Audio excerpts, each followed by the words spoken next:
Hello and welcome to this video on using the Soundcraft SI Expression Mixer here in the basement band room at Newcastle University. This video assumes that the mixer and room are already turned on as described in our video on how to turn on the basement band room, which you can see linked down below in the video description. The Soundcraft SI Expression 1 is a digital mixer with 16 analog inputs and outputs, expansion card for multi-track recording or extra inputs, full recall, and multiple busing and routing options. In this video, we're going to be concentrating on getting audio from a single microphone coming through the front of house PA system in the basement band room. For detailed instructions on the use of the Soundcraft SI Expression, a good place to start is its manual. To plug in your microphone, locate the XLR inputs in the rack at the rear of the stage. These are labelled 1 to 16 and correspond to the inputs on the Soundcraft mixer. You can also use these inputs if you're patching microphones from the basement into the recording studios. If your microphone requires phantom power, it must be engaged from this rack unit. Note that there are other buttons on this rack, for example a pad. These aren't usually needed, and we recommend that you check that these have not been pressed in.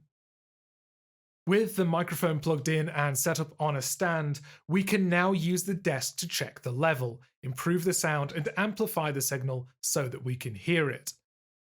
The Soundcraft mixer has a processing section at the top where gain, gating, compression, and EQ can be applied to each channel.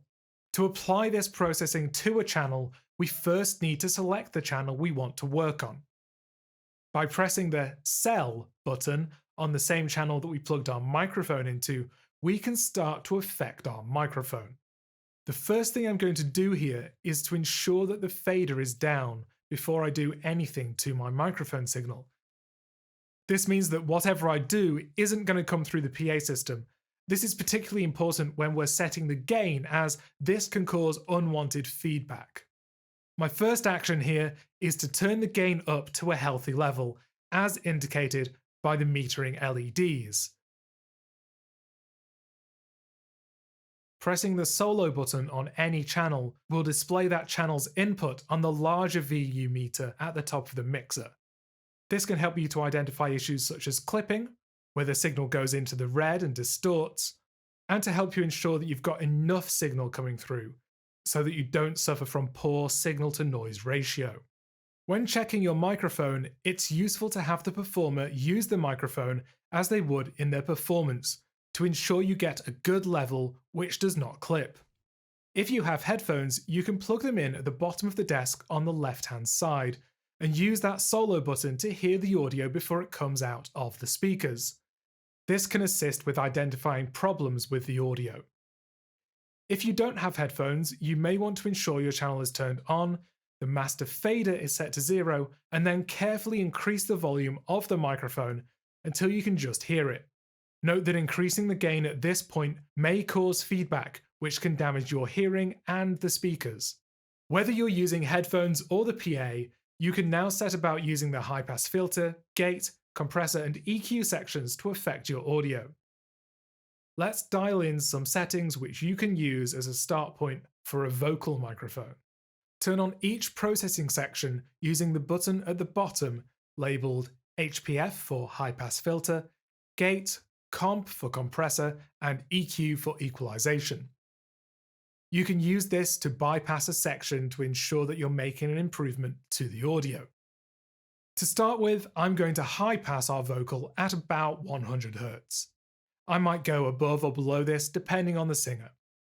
Check you're not damaging the integrity of the vocal wherever you set it. For our gate, I'm going to set the following parameters with the assumption that our microphone is for a vocal. I'm going to set my attack to about 2 milliseconds, my release to about 100 milliseconds, my depth to about -12 decibels, and my threshold to -35 decibels.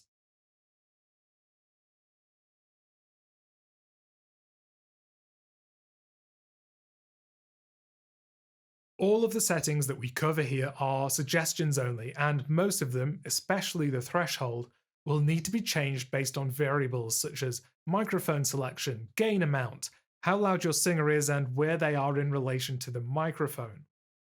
If the gate is sounding choppy or compromising the vocal, try to alter the settings or just turn it off. Compressors can help an instrument fit in a mix and maintain a steady level. For a vocal, I would start with the following settings: an attack of between 10 and 20 milliseconds, a release of between 40 and 100 milliseconds, a ratio of 2 or maybe 3 to 1, and then I would turn the threshold control all the way to the right. This will stop the compressor engaging at all and allow you to edge it backwards from there. As your singer performs, you'll see the gain reduction meter light up. 3 to 6 decibels of reduction on the vocal is a really good place to start. If needed, you can increase the gain control by about the same amount that you're reducing the signal by, but be aware of causing feedback in the room. Now that we have our dynamics under control, let's have a look at our EQ. EQ, or equalization, allows us to alter the balance of frequencies. You can think of it as a level control for different parts of the frequency spectrum. The big mistake that people make here is to do huge boosts to emphasize an area of the frequency spectrum. Beware that this will likely sound bad, and because you're adding gain, it will also cause feedback. Try cutting areas instead. For example, if you want more high end, it's often better to cut the low end rather than boost the highs. For our vocal, I'm going to locate the low-mid parametric EQ curve around 200 Hz. We can see this graphically by pressing the EQ soft button on the screen. This can be a good place to cut if a vocal is too boomy, and a good place for a gentle boost if there is no weight to the vocal. With the high-mid parametric EQ, I usually set a very tight Q value. The Q value describes the range of frequencies that our EQ will affect, whether it is wide or whether it is very, very tight or thin. By making it more wide, we can affect more frequencies, and by making it tighter, we can affect less. Usually, when boosting, we have quite a wide Q value, because this sounds more natural. When we're cutting, we usually have a tighter Q value, because we want to get rid of certain more specific frequencies and be a bit more surgical with what we're doing.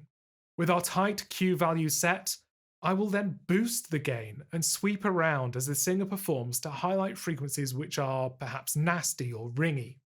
Once I've found those frequencies, I'll turn the gain down below that center zero line to remove this nastiness.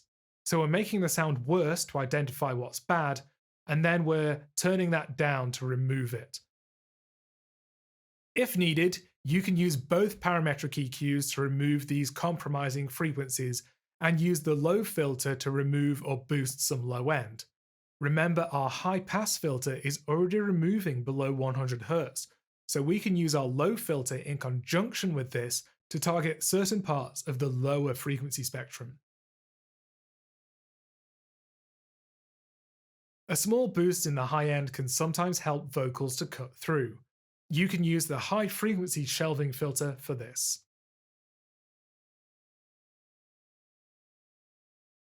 Once you've applied the processing, try turning off each section one at a time and judging whether what you have done makes an improvement. The signal flow goes left to right across each section. So the high pass filter comes before the gate, then the signal goes to the compressor, then the EQ, and then to the output section, which you only need to touch if you wish to pan something to one speaker or the other. A lot of singers like to hear their voice with effects on, particularly reverb. In fact, reverb helps singers to stay more in tune. There are 4 effect sends built into the desk. They are located in the blue section on the right of the console. You can press the FX button to see which effects are currently being used on each send. By default, we have effect send 1 as hall reverb, effect send 2 as plate reverb, effect send 3 as chorus, and effect send 4 as tap delay. To send your vocal to one of these, simply press the corresponding effect send button. This will flip the faders into the effect send mode. The faders will turn blue, and any channel you turn up will be sent to this effect.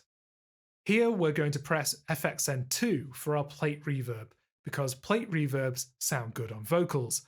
We'll then turn our vocal channel up. We should be able to hear the effect this is having on the sound. You might have noticed that the tap button above FXN4 is flashing. This is the button which determines the timing of the delay. Press it in time to the music to make your delay in time.